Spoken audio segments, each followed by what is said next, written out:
De nos jours, si vous êtes gaucher, vos plus grands soucis sont les cahiers à spirale, les stylos qui bavent et le léger agacement que vous ressentez quand on vous tend des ciseaux pour droitier. Rien de plus qu'une simple particularité biologique, un peu originale et sans danger.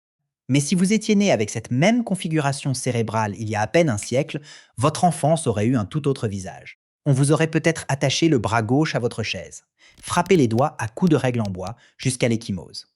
Pendant des siècles, ce qui n'est qu'un simple hasard de la génétique touchant environ 10% de la population a été considéré non pas comme une différence, mais comme une tare morale, une prédisposition au crime et la manifestation même du mal.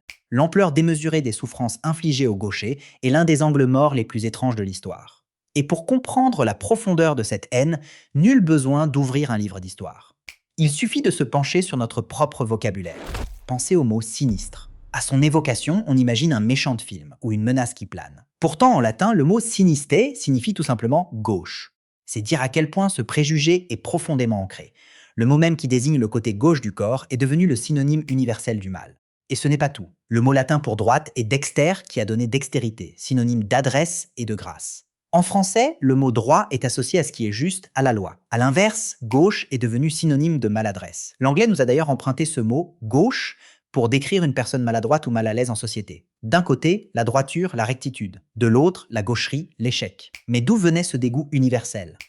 Pour en trouver l'origine, il faut remonter au-delà de la religion et du langage, et se plonger dans la réalité la plus crue et la plus physique, celle de la survie dans le monde antique. Imaginez un climat chaud et surpeuplé il y a 3000 ans. Pas de papier toilette, pas de savon antibactérien, pas d'eau courante. Dans un tel environnement, une simple infection intestinale peut décimer une famille entière. Pour survivre, de nombreuses cultures ont donc développé une règle d'hygiène corporelle stricte et intangible, la répartition des tâches entre les mains.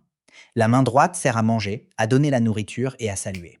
La main gauche, elle, est strictement réservée à l'hygiène intime et aux tâches considérées comme impures. Dans le monde d'avant la médecine moderne, c'était une solution d'une intelligence redoutable, un véritable pare-feu contre les maladies.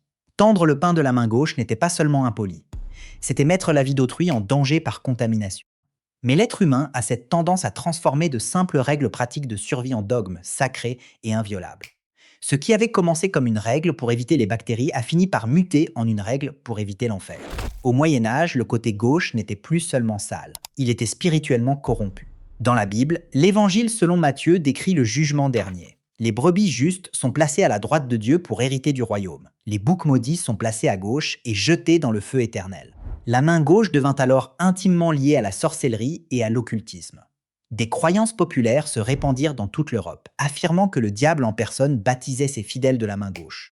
Bien sûr, on n'était pas automatiquement envoyé au bûcher pour avoir utilisé sa main gauche. Mais dans un village superstitieux en quête d'un bouc émissaire, être gaucher de naissance vous donnait un air de contradiction, de rébellion physique. C'était une marque dangereuse inscrite dans votre propre corps. On pourrait penser que l'arrivée de la science moderne au XIXe siècle aurait sauvé les gauchers. Mais en réalité, la science n'a fait qu'empirer les choses. Au lieu de les traiter de démons, les premiers scientifiques les ont qualifiés de dégénérés. À la fin du XIXe siècle, un criminologue italien du nom de Cesare Lombroso connut une immense célébrité. Il était convaincu que la criminalité n'était pas un choix, mais une caractéristique biologique innée. Il passait son temps dans les prisons à mesurer les crânes, les visages et les mains des détenus, en quête de signes physiques révélant le criminel.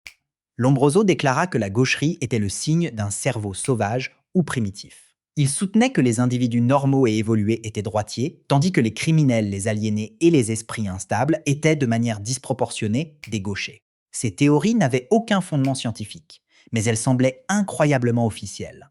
Et elles ont fourni à la société un tout nouveau prétexte d'ordre médical pour éradiquer la gaucherie. Ce qui nous amène à la répression la plus organisée et systématique des gauchers de toute l'histoire, la salle de classe à l'ère industrielle. À la fin du 19e et au début du 20e siècle, l'école publique se généralise. Des millions d'enfants sont assis à des pupitres standardisés. On leur fournit des outils standardisés. Et plus précisément, le porte-plume. Un droitier tire sa plume sur la page, laissant derrière sa main une ligne d'encre qui sèche. Un gaucher, lui, pousse sa plume, et sa main passe inévitablement sur l'encre encore fraîche, créant des bavures. Aux yeux des instituteurs stricts de l'époque, un enfant gaucher n'avait pas un simple problème d'ergonomie. Il était insolent, il était brouillon. Il manifestait les signes de ce cerveau primitif et criminel contre lequel Lombroso avait mis en garde. La solution fut la force brutale et physique. Si un enfant prenait sa plume de la main gauche, on lui frappait les doigts à coups de règle. S'il persistait, les maîtres allaient jusqu'à lui attacher le bras gauche dans le dos ou à sa chaise, le forçant à utiliser l'autre main des heures durant. Il ne s'agissait pas de cas isolés. C'était la méthode pédagogique officielle, appliquée dans une bonne partie de l'Europe et de l'Amérique. Les conséquences psychologiques, aussi massives qu'invisibles, furent dévastatrices. Forcer un enfant gaucher à écrire de la main droite, ce n'est pas seulement changer sa manière de tenir sa plume, c'est lutter contre l'organisation même de son cerveau. Durant cette période de rééducation forcée, les médecins constatèrent une augmentation soudaine et effrayante des troubles chez les enfants. Ceux que l'on forçait à changer de main développaient fréquemment de sévères bégaiements, des tics nerveux et une anxiété profonde. Le stress cognitif qu'engendrait la suppression de leurs fonctions motrices naturelles provoquait une sorte de court-circuit dans les aires du langage. Le roi George VI d'Angleterre, célèbre pour son bégaiement invalidant, était gaucher de naissance et fut contraint d'écrire de la main droite durant son enfance. La société était si terrifiée par une différence pourtant inoffensive qu'elle était prête à infliger des séquelles psychologiques irréversibles à des enfants, juste pour qu'ils rentrent dans le rang. Ce n'est qu'à la fin du XXe siècle que la science a finalement et définitivement clos le débat. Et la preuve n'est pas venue des psychologues ou des linguistes. Elle est venue des appareils d'échographie. Dans les années 1980, les médecins ont commencé à pratiquer des échographies à haute résolution sur des fœtus. Ils ont alors fait une découverte incroyable. Dès la 15e semaine de grossesse, bien avant sa naissance, le bébé montre déjà une nette préférence pour sucer son pouce droit ou son pouce gauche. Être gaucher n'est pas un choix, ni une habitude prise dans l'enfance, ni un signe de rébellion. C'est une caractéristique neurologique profondément ancrée, déterminée avant même notre premier souffle. Aujourd'hui, les anthropologues estiment que la proportion de 10% de gauchers existe depuis des centaines de milliers d'années. On en trouve la trace dans l'usure d'outils préhistoriques en pierre ou dans les mains en pochoir peintes sur les parois des grottes par nos lointains ancêtres. Certains chercheurs avancent même que si les gauchers ont traversé l'histoire de l'évolution, c'est grâce à un avantage décisif au combat, l'effet de surprise. Un combattant droitier est habitué à parer les coups d'un autre droitier. L'attaque d'un gaucher, elle, vient d'un angle totalement inattendu. Mais quelle que soit la raison évolutive, la manière dont ils ont été traités au cours de l'histoire est un sombre rappel de la nature humaine. Pendant des siècles, on a pris 10% de la population pour les attacher à des chaises. On leur a frappé les mains. On les a qualifiés de sinistres, de sorciers, de criminels. Et tout ce qu'ils essayaient de faire, c'était de tenir leur plume.